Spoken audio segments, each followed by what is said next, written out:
Andy Austin here from the attic with another metaphor analysis. Now here we have yet another container, and as you will know, or those who've done the training, container metaphors are incredibly common, mostly because they're about the situations into which we're born. Even though the situation may be a current one, the structure of the container reveals so much about the person's background, childhood and upbringing. But that's the stuff we really get into in detail more in the training, not for this video. So we have another container, this one very similar to the others that we've seen. The person obviously is stuck inside, they can't get out. However, there's an additional threat. Essentially what is happening is this. There at the bottom of the pit, there are rocks, big and small and all different sizes, tumbling down left and right. There is no place for the person to escape, and they are looking left and right in horror. And up here to the right is a friend who offers a fantastic piece of advice. Don't worry, just believe in yourself. It could equally be, just make it smaller and further away. Why don't you just tap on your chakras? The kind of platitudes that don't help the situation. So let's have a look what we got here. We'll start off with some idioms. It's all collapsing around you. He's in a pit. Life's the pits. He's in this deep. There's no escape. It's all falling down around him. It's all falling down around his ears. It's all collapsing in on him. It's all going to get on top of him. He's going to be crushed by this. He's going to be devastated. It's going to be the end of him. He's fucked. It's a rocky situation. He's on rocky ground. Could be. At least there's an end in sight. I mean, the end in sight's not a good one, but there is an end to this at some point.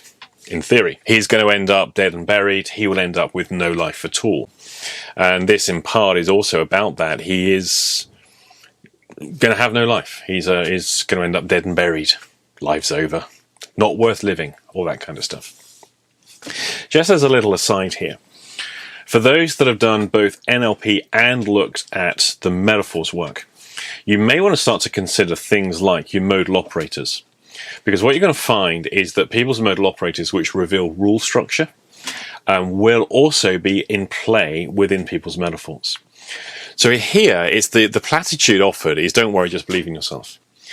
The most likelihood in terms of modal operators that will come out of this will be modal operators of negative and necessity. I can't. I won't. It's not going to happen. They're not going to be full of modal operators of possibility, the might, the could, the cans. They're going to be negative modal operators of necessity. I can't. And one of those things that we see often in the other therapies, like things like NLP when it's applied into the therapeutic domain, is therapists using these techniques often think that if they get the person to change the words they use, so they don't use negative modal operators, they only use positive modal operators of possibility, then somehow something magical will happen. And it's almost like if I just get the right words, if I use the correct script, then my life will be good. And you see them. You see the practitioners who themselves, they look quite stressed. They're not necessarily doing so well in life. They look a bit anxious. They do look a bit insecure and low self-esteem. And yet they continuously correct their language. Oh no, I mustn't say try. I must say I can, because try just means there's an implied failure. And I will not express limiting beliefs. I must keep my beliefs. Oh dear God, what is wrong with them? Well, what's wrong with them is they're being given a script to learn, a script to recite. They're not actually making changes. They're not actually developing, growing and changing themselves. So when you have a person who uses modal operators and limitations within the use of their modal operators, it doesn't mean they've got limiting beliefs. One of my little rants, and one of the things I have claimed for a lot of years, is that every therapy, every new model, every therapeutic model that is developed has to have a disease that it can cure. You may remember back in really the late 90s, early 2000s, the big industry of bottled water. Dehydration was the new disease that had been developed. And the slogan was, we're all chronically dehydrated and we need to drink more water. If you feel thirsty, it's already too late, because that means you're already dehydrated. And you saw these people everywhere you go. Everyone's got a water bottle with them. No one would leave the house or go to the office or go to a workshop event or an educational event without a bottle of water, because, oh my God, they might be thirsty and get dehydrated. It was a brilliant invention of a disease that didn't exist to market bottled water. And I hold that the NLP industry needed a disease to treat, and it invented limiting beliefs. And limiting belief now is a frame that can be placed on anything where the person disagrees with something that is said. So I remember once I had people putting crystals in my hands, and could I feel the energies? No, I couldn't. Well, you must be able to feel something. Yeah, I feel crystals in my hands. Yes, but tune in your vibration so you can feel the... No, I can't. They are just crystals. Well, I was diagnosed as having limiting beliefs, and then I was told I was a polarity responder. So now I was a double enemy to be cured.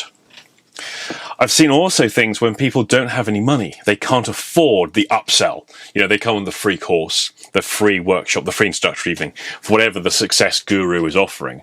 And there's the upsell. There's the intermediate upsell, and then they're trying to get the big ones, the big upsell, the platinum level, which costs thousands. The moment the person says, well, I can't really afford it. Yeah, but can you? Is that just a limiting belief? Fucking hell. So be aware of modal operators, and if you are then if you are then putting upon that your own values of their modal operators and then diagnosing them as having limiting beliefs, or you're doing something very wrong. Stop it.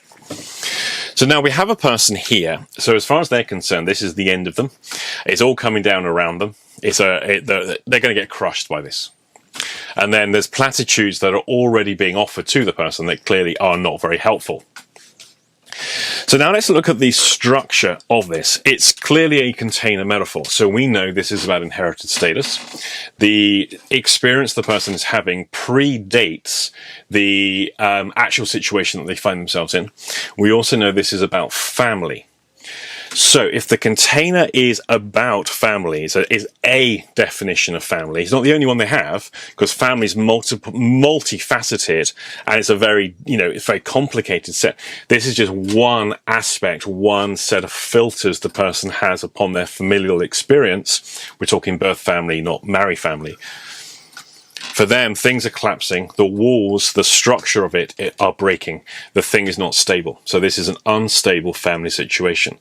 It's not only an unstable family situation, it's the one that is collapsing, and it results in threat and danger to this individual. And it is basically the collapse of family itself.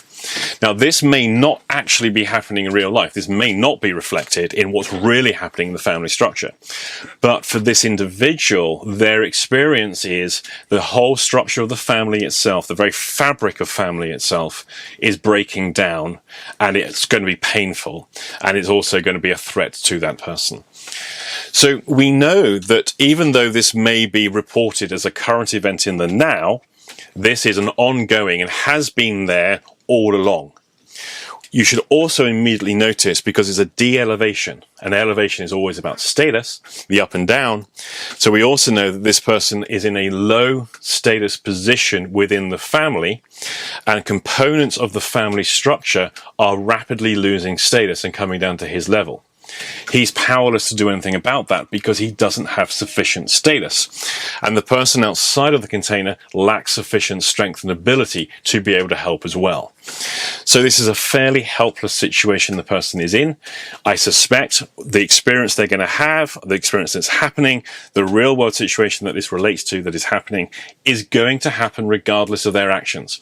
If you've ever seen a rock fall, if you've ever seen things tumbling down a cliff face, there's not a lot you can do apart from get the hell out of the way. So, how do we get this guy to get the hell out of the way? It's really simple. It's time for him to grow up. And this is one of those situations he needs to be the bigger man. He needs to grow up and grow out of this. And yes, it's going to be difficult. Yes, it means that he will be stepping away from the inevitable.